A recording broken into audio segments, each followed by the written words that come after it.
losers semifinals. Don't need any pinata cam this time. We're getting right into the losers semis. Stango and Animal, Etalus and Loxodont. Fist bumps are out and we're ready to go. Yeah, this one should be good.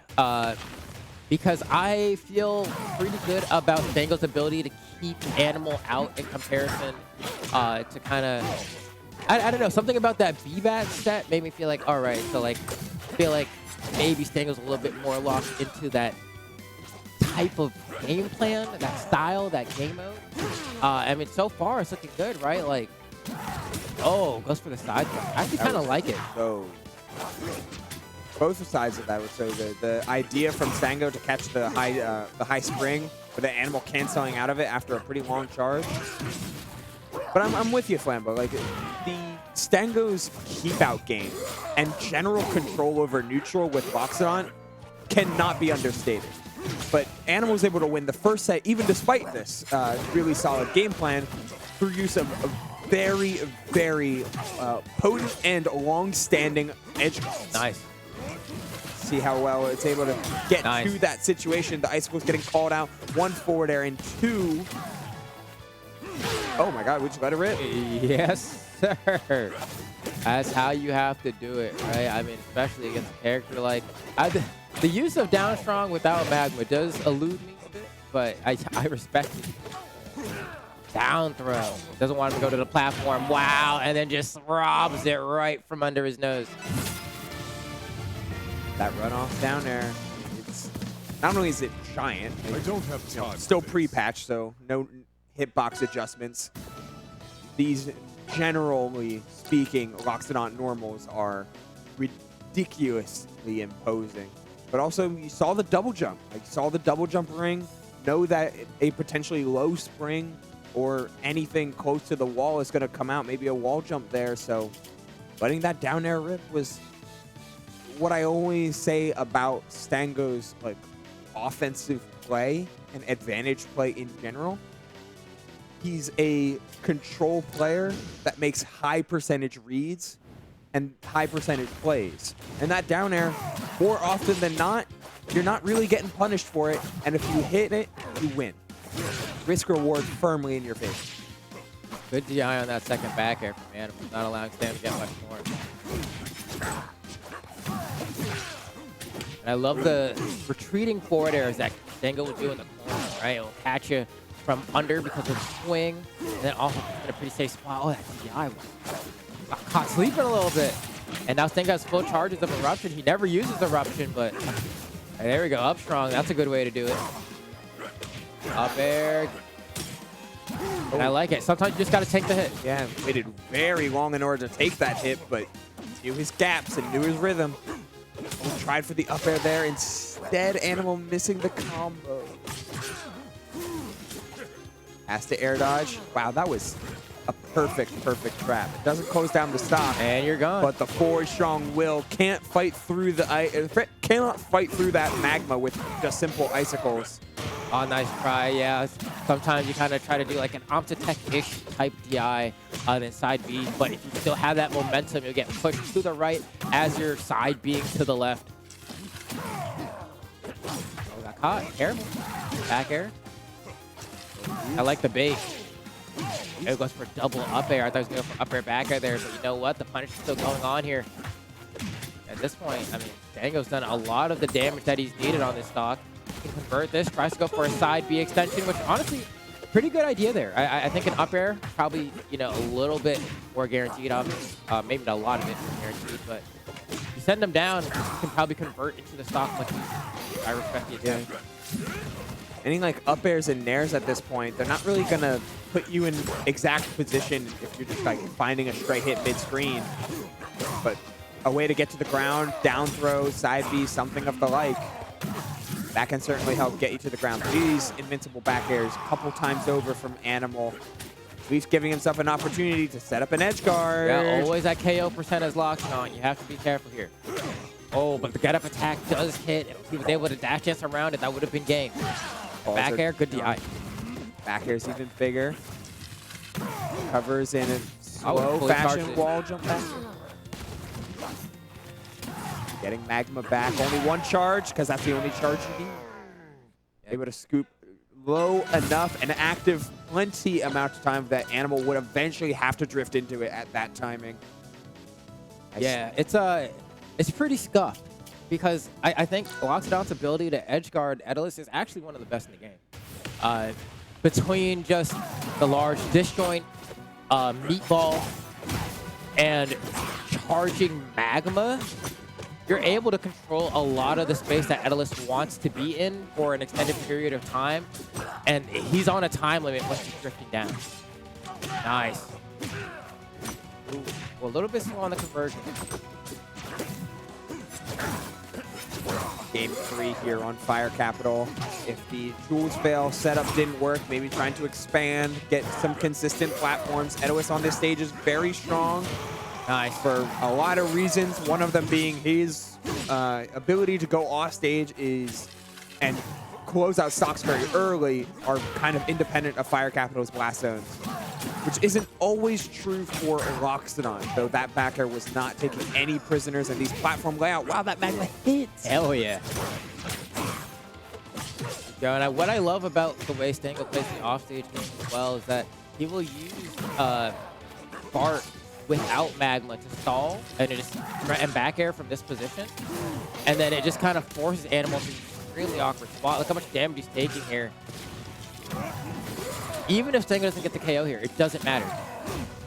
He can't even make it back because of the mission returns and up special, right? So can't even get high enough.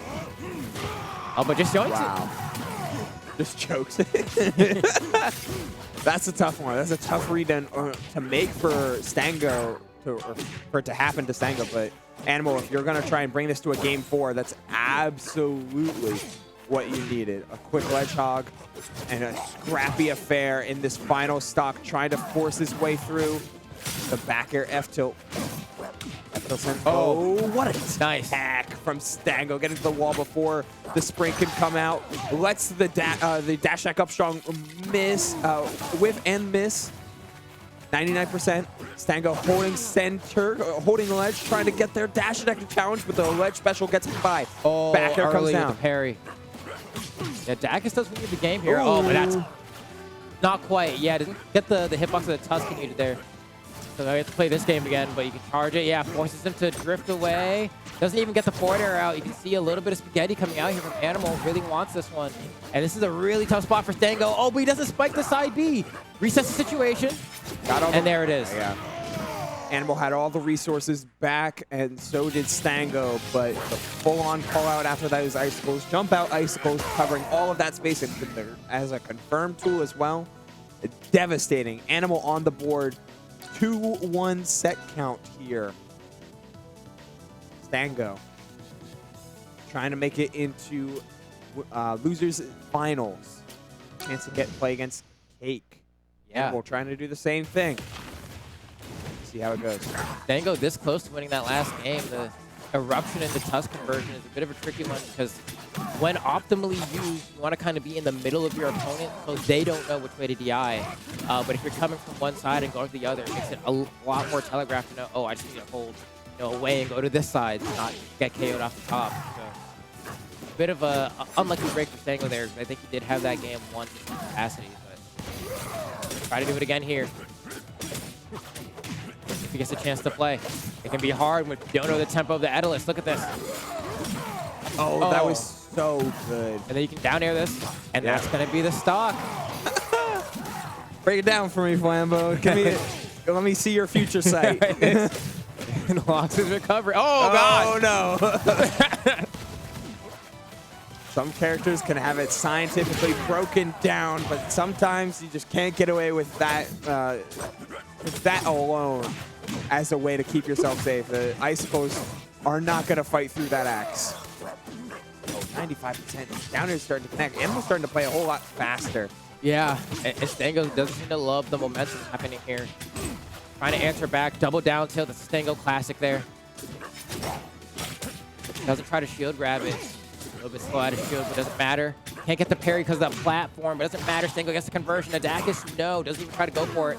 recognizes the potential slide off and goes for the falling up air into the forward air, forcing Animal off stage. Beautiful turnaround up air and tries to go for the up strong, but doesn't get the DI off the up tilt or up air there. Unfortunately. And I think you're probably gone. You have to side B at some point. Yup. Oh, doesn't go for the down air on the side B. Instead goes for the back air. Kind of costs him the opportunity. Oh, that jab grab is huge into the reverse back air, and it is enough. There's fast % right. Animal dropping a singular edge guard, and it evens up the game count, or the stock count, trying to even up the game count with that up throw. Oh, what a parry. Huge parry, yeah. I guess the nair as well. Oh, he went for it. Oh, Fights back. Stango not letting him lose his advantageous positioning, but doesn't space the up air correctly. But a great retaliation with the get-up attack is still converting into this entire string. That DI away was paramount for Animal, not getting through comboed into a down air off that interaction. Every hit lasting more, and every hit lasting too long for Animal to fight his way through that quick meatball setup. Something that Stango does not do often. Is that meatball on ledge, but worked out in massive favor there. Connected, found the downer afterward. Plenty of time. Stango stays in with this Loxodont. Yeah, right? it's interesting to me. Primarily the fact that it seemed like Animal was like scared of the meatball setups in Game 5, and I'm just a little confused as to why. And the reason I say that is because, you know, I guess maybe he's scared of committing to an up B that he doesn't want to, but it is projectile invulnerable at the start. So you can just hurl meatballs at Etalus and he will go exactly right through them. It's not a problem. But instead, at the end there, he gets hit by the meatball. Had he just let the up B rip, that situation would not have happened. So it's like a little perplexing to me as to, it is perceived to me as you letting yourself get hit. It is kind of how I see it, but. Knowledge check maybe, but I would be surprised if it was. Like, there's no way he doesn't know that, right? Yeah. Like, I don't know. Yeah, maybe it's like trying to play around the timing. Like he tried to release it, but released it a little too late. That is possible as well. He could also just mess up, right? Yeah, like human error, all that jazz. Especially because you want to get as much charge on every spring as possible. If you spring too low at that spacing, Lox just forward strongs you or up strongs you and tells you to have a nice day. But you're trying to get high up so you can continue to play the mix-up, have plenty of time to put out icicles, which are such an important defensive tool for Etalus, even as good of counterplay that we were seeing from Stango the entire set. Hard to say for certain. We'll get a final look here. Down, gets hit, meatball. No double I think jump. you just got the timing wrong. Yeah, had to have, right? Yeah. Because the charge timing was like so slight there that he needed to have enough to be able to like comfortably at least mix up drifting to ledge or landing on stage. And I think he just wanted that extra millisecond.